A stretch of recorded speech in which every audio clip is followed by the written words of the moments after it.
시대와 또 세대를 막론하고 우리 모두가 이루고 싶은 꿈이 하나가 있는 것 같습니다. 그 꿈은 바로 성공이라는 꿈입니다.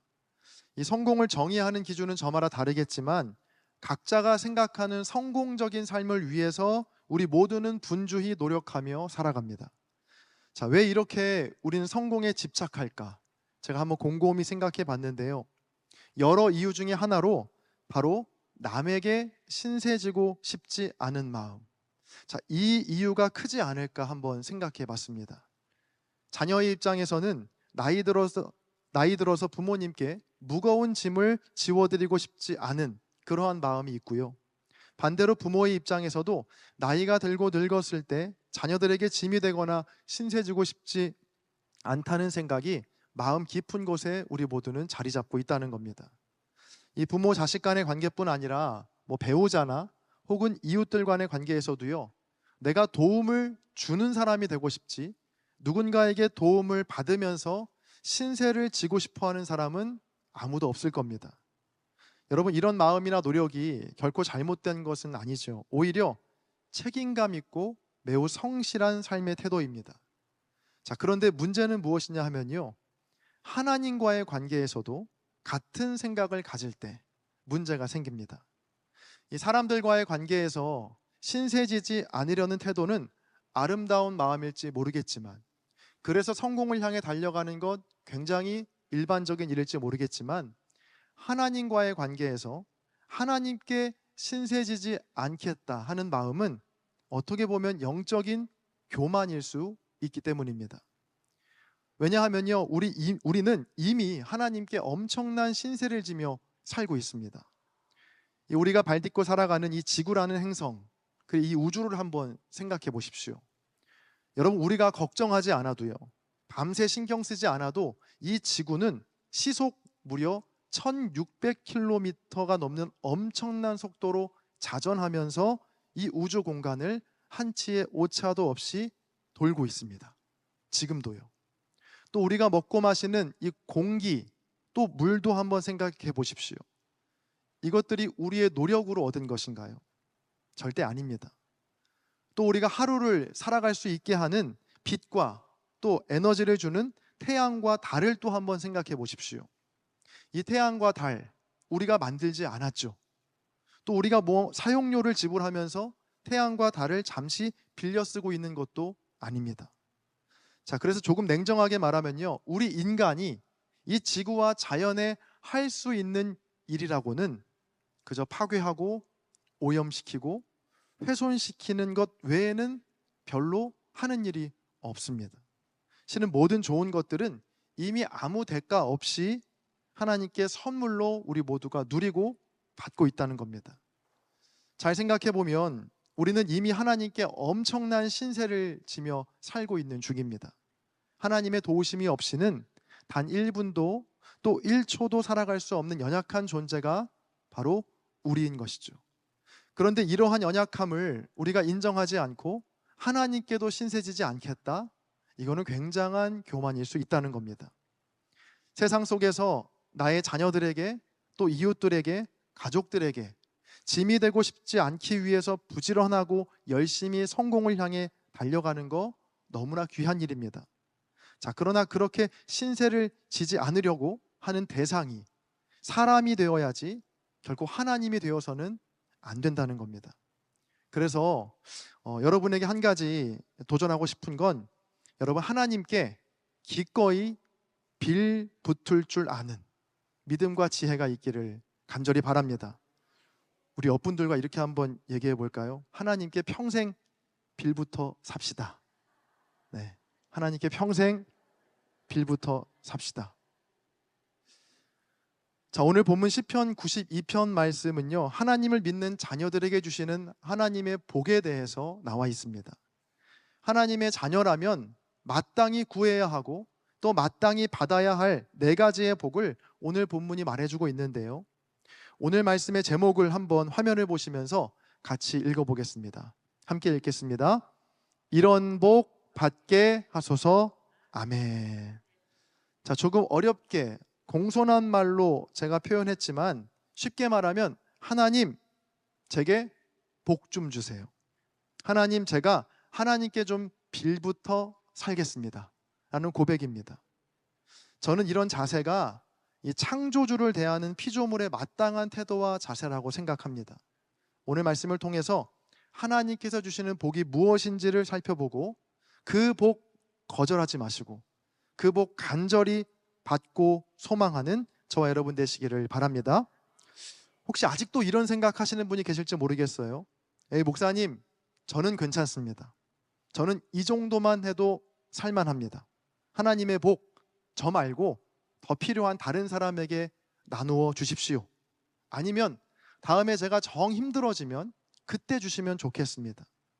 자, 여러분, 자녀가 부모에게 와서 자기의 필요를 요청하는 거, 또 시시콜콜하게 이야기하는 거 버릇이 없는 게 아니고요. 도리어 마땅히 자녀로서 해야 할 사랑스러운 모습과 태도입니다.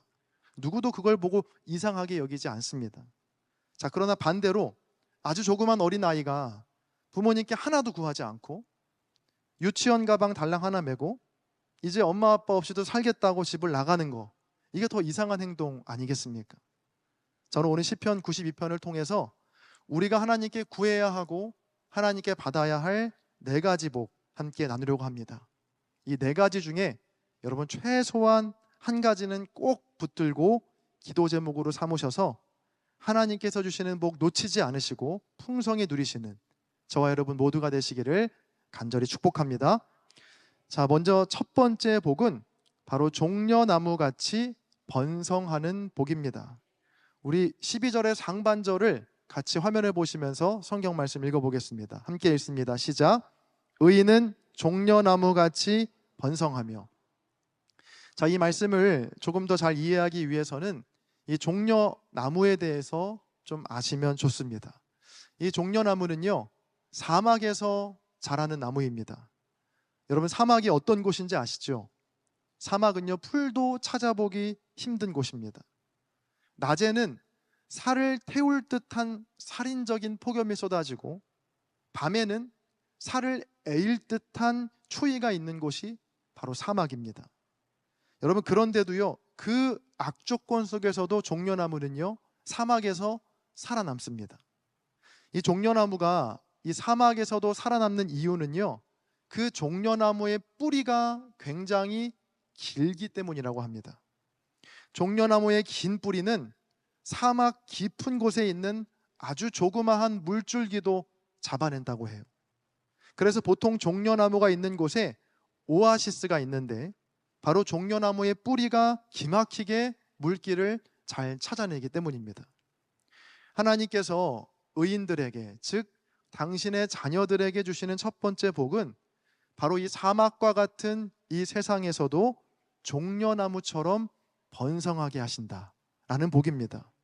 아무리 세상이 어렵고 또 살 길이 보이지 않고 또 풀 한 폭이 보이지 않는 척박한 광야 같은 세상이라 할지라도 우리의 영적 뿌리를 하나님께 깊이 내리고 있으면 하나님께서는 저와 여러분의 삶을 지키시고 풍성케 하신다는 것이죠. 제가 오래전 이스라엘에 있는 이 광야를 다녀온 적이 있는데요, 이 광야를 걷다 보면 중간중간 종려나무들이 있거든요. 그 종려나무 밑에 들어가 있으면 한낮이라도 얼마나 시원한지 모릅니다. 그야말로 다른 세상에 와 있는 것 같은 느낌을 받았습니다.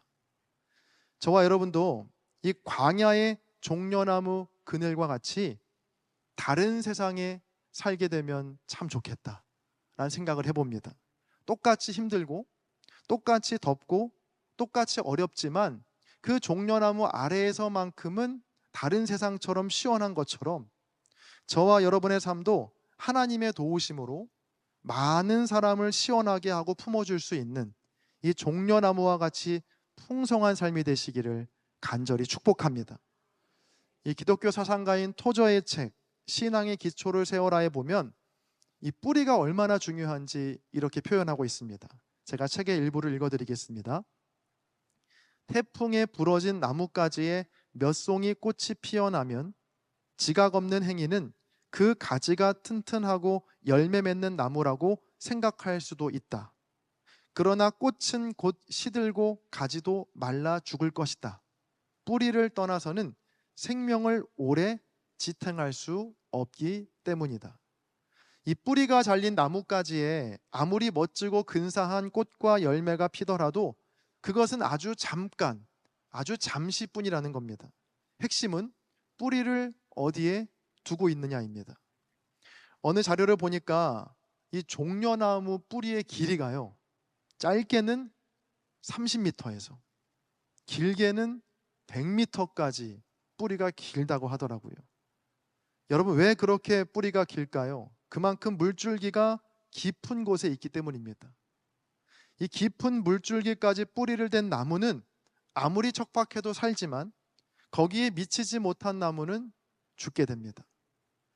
여러분, 세상이 삭막해질수록 점점 하나님을 찾기가 어려워지죠. 아마 앞으로 더더욱 갈수록 하나님을 믿기 힘든 시대가 될 겁니다. 지금도 그렇고요. 바로 저 깊은 곳, 보이지 않는 하나님보다 지금 당장 눈에 보이는 돈이나 권력, 관계, 쾌락 등을 찾는 것이 훨씬 더 빠르고 훨씬 더 간편하거든요. 그래서 대부분의 사람들은요, 내가 지금 당장 얻을 수 있는 것에 뿌리를 대고 살아갑니다. 자, 그러나 그럴 때일수록 우리 믿음의 사람들은 더욱 깊이 주님을 찾고 주님께 깊이 뿌리 내려야 합니다. 보이지 않지만 지금도 살아계시는 하나님을 의지하는 삶, 그렇게 주님 안에 뿌리 내려 살아갈 때 당장에는 꽃과 열매와 같은 결과물이 보이지 않을지도 모르겠지만 그 깊은 뿌리 내림이 마침내 저와 여러분을 영원까지 지켜주는 힘과 소망과 능력이 될 줄로 믿습니다. 종려나무처럼 긴 뿌리로 깊게 하나님을 구하는 저와 여러분 모두가 되시기를 간절히 축복합니다. 다음으로 두 번째 복은요, 백향목같이 성장하는 복입니다. 우리 12절 하반절의 말씀 이어서 같이 읽어보겠습니다. 함께 읽습니다. 시작. 레바논의 백향목같이 성장하리로다. 아멘. 자, 혹시 레바논의 백향목이라는 말 많이 들어보셨나요? 이 레바논의 백향목은 솔로몬이 성전을 건축할 때 사용한 나무로 우리에게 잘 알려져 있습니다. 성경에도 자주 나오는 표현이죠. 실제로 지금 이 레바논이라는 나라가 있거든요. 이 레바논 나라의 국기 안에 지금도 여전히 백향목 나무가 그려져 있을 정도로 이 백향목은 굉장히 귀한 나무 중에 하나입니다. 이 백향목의 특징 중 하나는요, 이 백향목은 일반 평지에서는 볼 수 없고요, 해발 2000m가 넘는 산에서만 사는 나무라고 합니다. 그리고 수명도요, 2000년에서 3000년을 산다고 합니다. 그래서 이 나무는 영원을 상징하는 나무로 유명합니다. 자, 그리고 또 하나의 백향목의 특징이 있는데요, 바로 그 나무에 진액이 풍부하다는 겁니다. 그 나무에서 나오는 진액이 너무나 풍부해서요, 그 나무가 잘 썩지 않고 그 진액으로 인해서 그 나무에서 향기가 난다는 특징이 있습니다. 여러분, 그럼 이 백향목같이 성장한다는 것, 무엇을 말하는 것일까요? 백향목에 이 가득한 진액이 향기를 뿜어내며 그 나무를 썩지 않게 하듯이 저와 여러분 안에도 이 예수 그리스도가 충만할 때 우리의 삶도 썩거나 타락하지 않고 그리스도의 향기가 뿜어져 나온다는 것이죠. 세상이 아무리 악해지고 또 악취를 풍긴다고 해도요, 하나님을 믿는 그리스도인들에게는 예수님의 향기로 인해서 세상과는 다르게 썩지 않게 될 줄로 믿습니다. 이 복이 저와 여러분에게 있기를 간절히 바랍니다. 그리스도의 향기를 우리 삶에서 풍겨 나갈 때 그 향기가 저와 여러분을 영원까지 썩지 않게 하는 놀라운 능력이 된다는 것이죠. 여러분, 그런데요, 한 가지 유의할 점이 있습니다. 그건 바로 향수와 향기를 잘 구분해야 한다는 겁니다. 저와 여러분은 그리스도라고 하는 향수를 뿌리고 사는 것이 아니라 그리스도의 향기가 나는 삶을 살아야 합니다. 자, 그런데요, 제 자신을 봐도 그렇고요. 요즘에 교회들을 보면 그리스도의 향기를 뿜어내는 사람보다 그리스도의 향수를 뿌리는 사람이 많은 것 같습니다. 그러니까 주중에는 내 마음대로 살다가 주일에 잠깐 교회에 와서 예수님 향수를 뿌리고 가는 사람들 말이죠. 여러분, 향수는요, 아무리 많이 뿌려도요, 시간이 지나면 그 향기는 없어집니다. 오히려 향수만 계속해서 뿌리게 되면요, 뿌릴수록 고약한 냄새가 나기도 하죠. 이 로렌스 형제의 하나님의 임재 연습이라는 책에서 이 로렌스라는 수사가 있는데요, 그 수사는 이렇게 말합니다. 프라이팬에 작은 달걀 하나라도 하나님을 사랑하는 마음으로 그 달걀을 뒤집는다 라고 그는 책에서 고백하고 있거든요. 이 로렌스 수사는 굉장히 늦은 나이에 수도원에 들어갔고요, 또 수도원에서도 주방에서 설거지하고 요리하는 허드렛 일만 하는 사람이었습니다. 자, 그런데도 많은 사람들이 그 로렌스에게 찾아와서 신앙생활에 대한 조언을 구했다고 하는데, 그 이유가 무엇일까요? 바로 이 로렌스 수사에게서 그리스도의 향기가 풍겨났기 때문입니다. 계란 후라이 하나를 만들더라도 하나님을 사랑하는 마음으로 뒤집는 그 모습을 통해서 예수님의 향기를 많은 사람들이 느꼈기 때문이죠. 저와 여러분에게도 이러한 향기가 풍겨나기를 간절히 소망합니다. 삶의 자리에서 무슨 일을 하든지 주님을 사랑하는 마음으로 한번 해보는 것이죠. 집안일을 할 때나 우리의 이웃을 만날 때나 가게에서 물건을 살 때나 또 가정에서 가족들과 대화할 때조차도 내 안에 계신 주님의 사랑이 상대에게 전해질 수 있도록 그렇게 그리스도의 사랑을 뿜어내는 복된 삶이 되시기를 간절히 바랍니다. 고린도후서 2장 15절의 말씀인데요, 우리 화면을 보시면서 같이 한번 읽어보겠습니다. 함께 읽습니다. 시작. 우리는 구원받는 자들에게나 망하는 자들에게나 하나님 앞에서 그리스도의 향기니. 아멘. 그리고 이어지는 17절의 말씀을 제가 세번역 성경으로 읽어드리겠습니다. 우리는 저 많은 사람들처럼 하나님의 말씀을 팔아서 먹고 살아가는 장사꾼이 아닙니다. 우리는 하나님께서 보내신 일꾼답게 진실한 마음으로 일하는 사람들입니다. 우리는 하나님이 보시는 앞에서 그리스도 안에서 말하는 것입니다. 아멘. 저와 여러분 모두 이 말씀처럼 하나님께서 보내신 일꾼답게 진실한 마음으로 무엇을 하든 주님을 사랑하는 마음으로 감당하시는, 그래서 그리스도의 향기를 뿜어내시는 복된 삶이 되시기를 주님의 이름으로 간절히 축복합니다. 다음으로 세 번째 복입니다. 세 번째 복 같이 한번 읽어볼까요? 시작. 여호와의 심겨지는 복. 자, 13절 말씀 함께 이어서 읽겠습니다. 시작. 이는 여호와의 집에 심겼으며 우리 하나님의 뜰 안에서 번성하리로다. 아멘. 자, 나무가 제 아무리 품종이 뛰어나고 훌륭하다라고 해도요, 그 나무의 어떠함보다 훨씬 더 중요한 건 그 나무가 지금 어디에 심겨 있는가, 그것이 훨씬 더 중요합니다. 한번 예를 들어 보겠습니다.